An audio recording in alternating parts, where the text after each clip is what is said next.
12వ అధ్యాయం. ఈ అధ్యాయంలో వశిష్ఠుల వారు జనక మహారాజుకు కార్తీక ద్వాదశి మహత్యాన్ని ప్రత్యేకించి తెలియజేశారు. ఈ విధంగా: జనక మహారాజా, కార్తీక మాసంలో ఒక రోజు అంటూ ప్రత్యేకమైనదిగా ఏది ఉండదు. కార్తీక మాసం అంతా కూడా ప్రతిరోజు ఎంతో ప్రత్యేకమే. ఏ రోజు ప్రాముఖ్యత ఆ రోజుకు ఉంది. అందుకే కార్తీక మాసాన్ని దేవతలు సైతం కూడా భక్తితో పూజించే మాసంగా పరిగణించారు.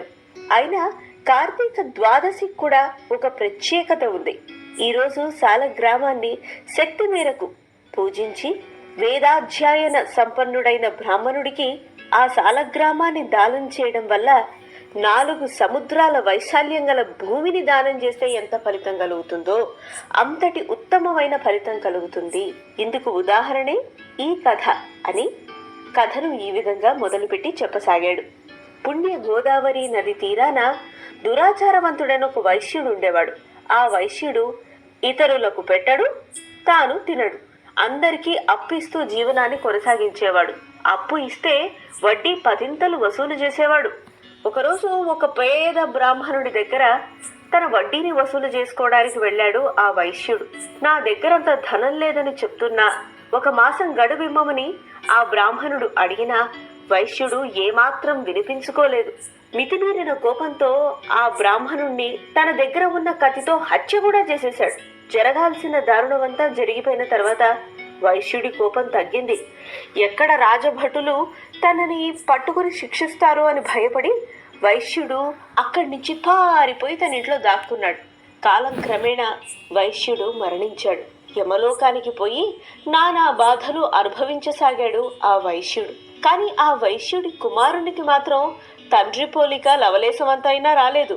తన దగ్గరున్న ధనాన్ని దానం చేస్తూ పేదలను ఉద్ధరిస్తూ పాఠశాలల దగ్గర నుంచి అన్నీ కూడా పేదలకు ఎంతో ఉపకారమైనవి నిర్మిస్తూ ఆనందంగా జీవనం గడపసాగాడు ఆ వైశ్యుడి కుమారుడు. ఒకనాడు త్రిలోక సంచారి అయిన నారద మహర్షి యమలోకం మీదుగా భూలోకానికి ప్రయాణం చేస్తూ ఆ వైశ్యుడి కుమారుని దగ్గరకు చేరుకున్నాడు. అతని ఆనందానికి హద్దులు లేకుండా పోయింది. నారద మహర్షిని సాదరంగా ఆహ్వానించి తన శక్తి మేరకు సత్కరించి నారద మహర్షి రాకకు కారణం తెలుసుకున్నాడు. అది కార్తీక మాసం, పైగా ద్వాదశి.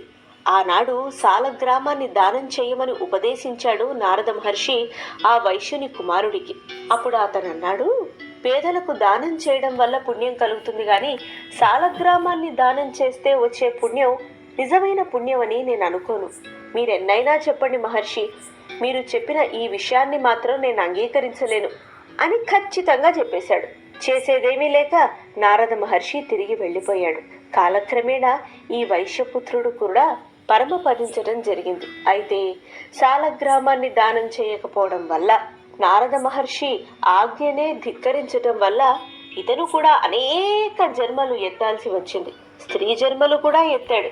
ప్రతి జన్మలోనూ ఎన్నో బాధల్ని అనుభవించాడు కూడా. చివరికి ఒక బ్రాహ్మణుడి ఇంట ఆడపిల్లగా పుట్టాడు.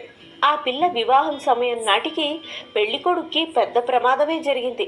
అప్పుడు ఆ పిల్ల తండ్రి అయిన బ్రాహ్మణుడు తన దివ్య దృష్టితో ఆమె పునర్జన్మ వృత్తాంతాలన్నీ కూడా తెలుసుకొని కార్తీక మాస ద్వాదశి నాడు సాలగ్రామాన్ని దానం చేయించాడు. అందువల్ల ఆమె తెలిసి తెలియక చేసిన పాపాలన్నీ కూడా తొలగిపోయి గత జన్మల పుణ్య ఫలాన్ని ఆమె అనుభవించసాగింది. ఆ తరువాతి జన్మలో కూడా బ్రాహ్మణుడి ఇంట కుమారుడుగా జన్మించి ఆ తర్వాత ముక్తిని పొంది శ్రీహరి పాదాలను చేరుకున్నాడు ఆ వైశ్య కుమారుడు. దీన్ని బట్టి మనం అర్థం చేసుకోవాల్సిన వృత్తాంతం ఏమిటంటే, తప్పకుండా కార్తీక మాస ద్వాదశి నాడు సాలగ్రామాన్ని దానం చేసి తీరాలి అన్న విషయం కాదు. శక్తి మేరకు దానం చేయగలిగితే మంచిది. ఒకవేళ దానం చెయ్యలేకపోయినా ఆ ఆచారాన్ని, ఆ మాటకొస్తే ఏ ఆచారాన్ని కూడా దురాచారంగా భావించి దూషించకూడదు. ఇది స్కాంద పురాణాంతర్గత కార్తీక మహత్యమందలి 12వ అధ్యాయం సంపూర్ణ.